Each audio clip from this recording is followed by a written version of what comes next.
This is a review for our test 4 that's coming up this week. It's on cadences, secondary dominants, and modulation. A cadence is a resting point in music. They occur at the end of phrases. Now, some cadences are final and others are non-final. Final means they signal the end of that section of music or the piece entirely. The non-final ones signal that the music is going to continue. The final cadences are authentic and plagal. Authentic is a 5-to-1 cadence in the key of C. G is 5, C is 1, so it would be a G chord to a C chord. Plagal cadence is 4-to-1. Non-final cadences are half cadence and a deceptive cadence. A half cadence is a chord that ends on the 5 chord. A lot of times from the 1 chord to 5, so it's the opposite of authentic, but it could be any chord to the 5 chord. Deceptive cadence is a cadence that ends, instead of on 1, another chord. It'd be 5-to-6 would be a good example, or 5-to-3. Those are typical. Authentic cadences have a dominant functioning chord followed by a tonic chord. Usually it's 5 or 5-7-to-1. It can also be the 7 chord, either as a fully diminished chord or as a half diminished chord. Here are 2 examples in B flat. Notice the first one goes from 5 to 1. 5 being an F triad to 1 B flat. The second one is going from a 7 fully diminished chord to the 1 chord. Authentic cadences have 2 forms, either the perfect authentic cadence or the imperfect authentic cadence. They're both 5-to-1, but there are 2 differences. The bass must have a scale degree of 5, followed by a scale degree of 1. There must be a scale degree of 1 in the soprano. So both the bass and soprano end on 1, and preceding that, the bass is on the root of the 5 chord. We can see that in this earlier example. Here the bass is on 5, so we have an F triad, and it moves to 1. In the soprano, you'll notice it's also 1. This is a perfect authentic cadence. In the example next to it, this is an authentic cadence because it's coming from the 7 chord, but it's not perfect authentic. Both the bass and soprano end on the 1, but the preceding chord, the bass is not on the 5, it's on the 7. So while it's an authentic cadence, this would be an imperfect authentic cadence. For an imperfect authentic cadence, either both of the above 2 rules are broken, or only one of them. Below are 2 authentic cadences, but they don't follow the exact rules. In number 1, the soprano is on a B flat, the bass is on a B flat. But the bass prior to that is not on the 5. It's not on the 5, which would have been F. Instead, it's an inversion, so the C to B flat does not go up a 5th. In the next example, the bass is fine, but the soprano ends on F, not B flat.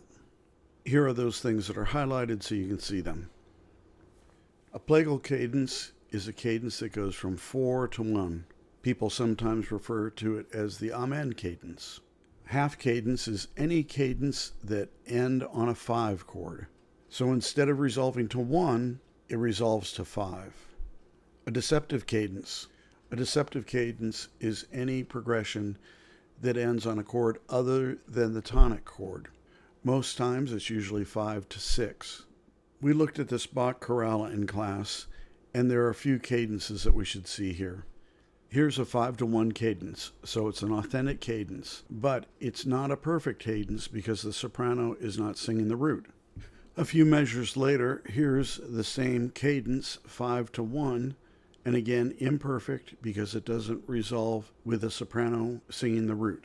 The final cadence is 5-to-1, authentic cadence, and it ends as a perfect authentic cadence with the bass moving from 5, C, to 1, F, and the soprano singing the tonic F.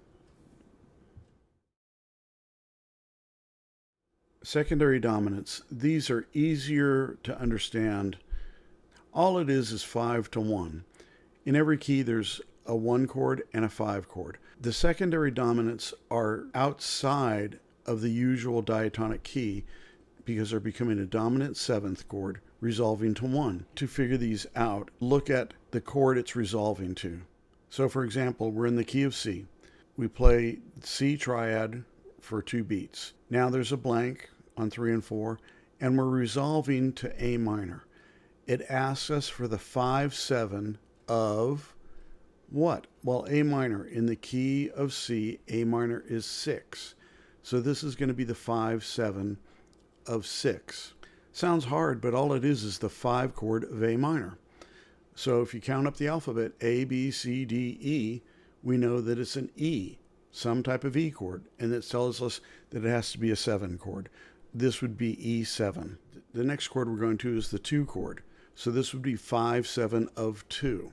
D minor is the 2 chord, and its 5 chord is A7. So it's A7 to D minor. The last one in this example is going to the 5 chord G, but it wants the 5/7 of G. The 5/7 chord of G is D7, so it would be a D7 here. E7 going to the 6 chord, so it's 5/7 of 6. C is 1, A is 6.